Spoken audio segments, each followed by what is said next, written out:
Le titre de ce livre, c'est L'homme spirituel. Il est écrit par le bien-aimé frère Watchman Nee. Nous entrons présentement dans la neuvième et grande partie de ce livre. Le titre de la neuvième et grande partie de ce livre, Analyse de l'âme.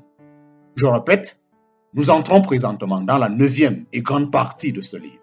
Le titre de la neuvième et grande partie de ce livre, Analyse de l'âme. Analyse de l'âme, la volonté. Analyse de l'âme, la volonté. Chapitre 1 de la neuvième et grande partie de ce livre. Chapitre 1, la neuvième et grande partie de ce livre. Titre du chapitre 1, la volonté du croyant. Titre du chapitre 1, la volonté du croyant. La volonté de l'homme est l'organe par lequel il décide. Désirer et ne pas désirer, choisir ou ne pas choisir, telles sont les opérations caractéristiques de la volonté. C'est le gouvernail avec lequel il met à la voile sur la mer de la vie. La volonté de l'homme peut être considérée comme son vrai moi, car c'est lui, en définitive, qu'elle représente. Son action est l'action de l'homme. Quand nous déclarons « je veux »,« je décide », là encore, c'est notre volonté qui veut, qui décide. Notre volonté agit pour l'homme tout entier.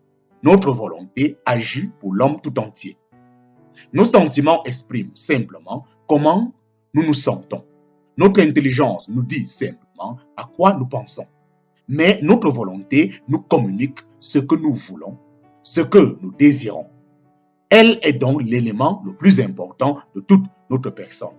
Elle est plus profonde que l'émotion ou que la pensée. C'est pourquoi le croyant qui cherche à grandir spirituellement ne doit pas négliger en lui cet élément de la volonté. On commet souvent l'erreur de traiter la religion comme une question de sentiment. On croit qu'elle se borne à adoucir ou réjouir le cœur. D'autres insistent sur le caractère rationnel de la religion. Ils n'acceptent qu'une religion rationnelle. Ce que ces deux groupes ignorent, c'est que la religion en elle-même ne cherche à atteindre ni la raison ni le sentiment, mais a pour seul but de donner la vie à l'esprit de l'homme et à conduire sa volonté à la soumission absolue à la volonté de Dieu. À moins que notre expérience religieuse ne produise une acceptation volontaire de tout le conseil de Dieu, elle sera très superficielle. Quel profit l'homme peut-il retirer de son sentier spirituel si la volonté ne manifeste aucun symptôme de la grâce de Dieu et ne se trouve pas du tout affectée? Pour l'homme, le salut véritable et parfait, c'est le salut de la volonté.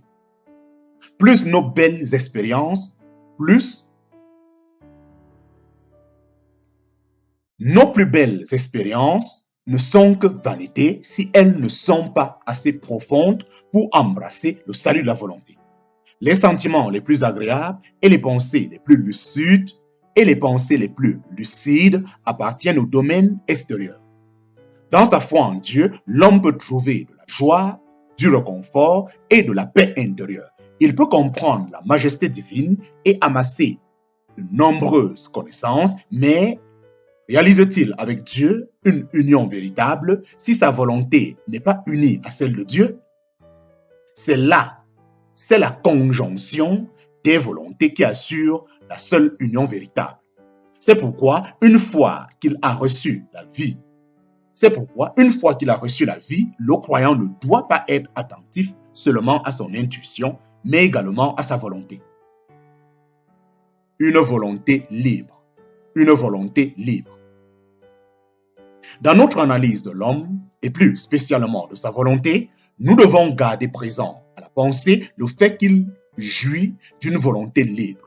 Cela veut dire que l'homme est souverain. Il a une volonté souveraine. Ce qu'il désapprouve ne doit pas lui être imposé. S'il s'oppose à quelque chose, il ne doit pas y être contraint par la force. Une volonté libre signifie que l'homme peut choisir ce qu'il veut. Il n'est pas un jouet mécanique que les autres peuvent manipuler à leur gré. Il est responsable de tous ses actes. La volonté exerce un contrôle sur tout en lui et hors de lui. Il n'est pas gouverné automatiquement par une force extérieure. Il porte en lui un principe qui détermine ses actes. Quand Dieu créa l'homme, c'est ainsi qu'il le fit. L'homme que le Créateur a façonné n'était pas un être mécanique. On se souviendra que Dieu lui dit, tu pourras manger librement, en parenthèse, de tous les arbres du jardin, mais tu ne mangeras pas de l'arbre de la connaissance du bien et du mal, car le jour où tu en mangeras, tu mourras. En parenthèse, Genèse chapitre 2, versets 16 et 17. Comment Dieu lui donna-t-il cet ordre? Il usa de la persuasion, de la prohibition, mais jamais de la contrainte par la force. Si Adam était disposé à écouter et à ne pas manger du fruit défendu, c'était lui qui le voulait ainsi. Mais s'il ne voulait pas écouter et mangea quand même de ce fruit, Dieu ne l'en empêcherait pas. C'est cela la libre volonté. C'est sur l'homme que Dieu fit reposer la responsabilité de manger ou de ne pas manger, en vertu de sa volonté libre de toute entrave. Dieu n'a pas créé un homme incapable de pécher, de se rebeller ou de voler. S'il l'avait fait, c'eût été créé une machine. Dieu pouvait conseiller, interdire ou ordonner, mais c'est l'homme qui était responsable des actes. C'est par amour que Dieu fit précéder l'action d'un commandement et c'est pour assurer l'équité qu'il ne voulait pas contraindre Adam à faire quelque chose qu'il ne voulait pas faire.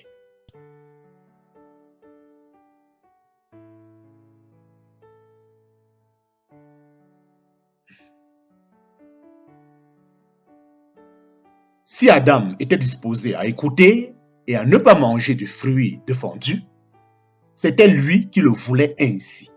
Mais s'il ne voulait pas écouter et mangeait quand même de ce fruit, Dieu ne l'en empêcherait pas. C'est cela la libre volonté. C'est sur l'homme que Dieu fit reposer la responsabilité de manger ou de ne pas manger en vertu de sa volonté libre de toute entrave. Dieu n'a pas créé un homme incapable de pécher, de se rebeller ou de voler. S'il l'avait fait, c'eût été créé une machine. Dieu pouvait conseiller, interdire ou ordonner, mais c'est l'homme qui était responsable des actes. C'est par amour que Dieu fit précéder l'action d'un commandement et c'est par mesure d'équité qu'il ne voulait pas contraindre Adam à faire quelque chose qu'il ne voulait pas faire. L'obéissance à Dieu exigeait de la part d'Adam une disposition dans ce sens parce que Dieu ne s'impose jamais à l'homme. Il aurait des moyens à sa portée pour incliner l'homme à l'obéissance. Toutefois, tant que l'homme n'a pas donné son consentement, Dieu ne se frayera pas un chemin dans son cœur. C'est là un principe absolument vital. C'est là un principe absolument vital.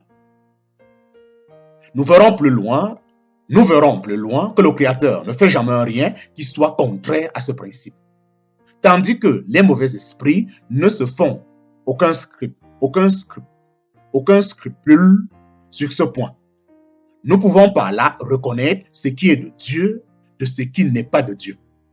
Une volonté docile. Une volonté docile. Qu'est-ce que le salut? Qu'est-ce que le salut? Ce n'est rien d'autre que Dieu délivrant l'homme de lui-même en le faisant entrer en lui-même. Le salut a deux aspects. Le salut a deux aspects. Une ablation de, en parenthèse, c'est-à-dire un retranchement de, et une union avec. Ce qui est retranché, c'est le moi. L'union est avec Dieu. Qu'est-ce que le salut? Ce n'est rien d'autre que Dieu délivrant l'homme de lui-même en le faisant entrer en lui-même. Le salut a deux aspects.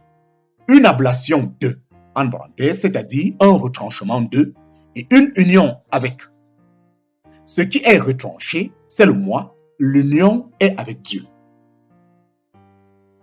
Tout ce qui ne peut pas sauver l'homme de son moi et l'unir à Dieu n'est que vanité.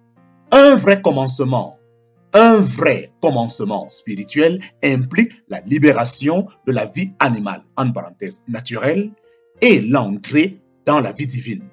Tout ce qui appartient à l'être créé doit être abandonné pour qu'il en vienne à jouir de toutes choses uniquement dans le Créateur.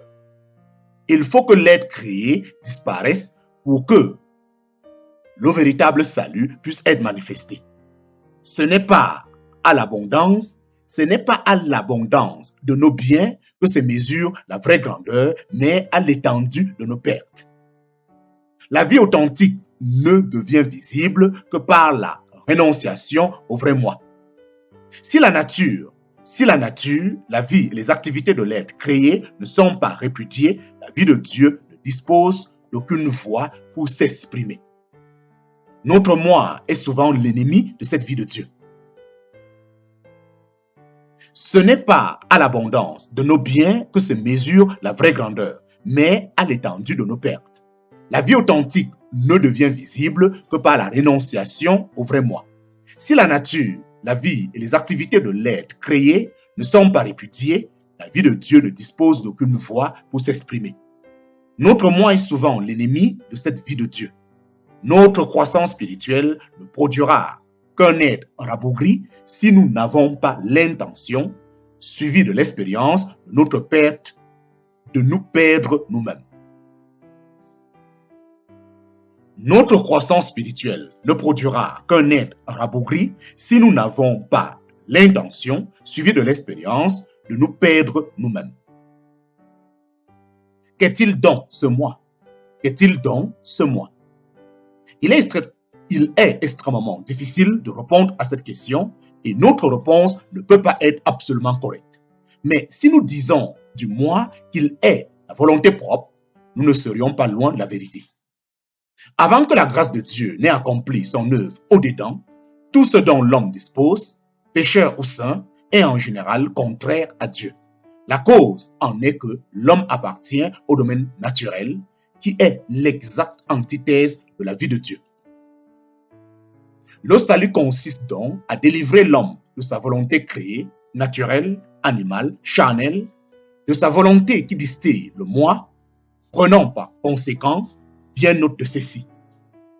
À côté du don que Dieu nous fait d'une vie nouvelle, le désistement de notre volonté en faveur de Dieu est l'œuvre la plus considérable de notre salut.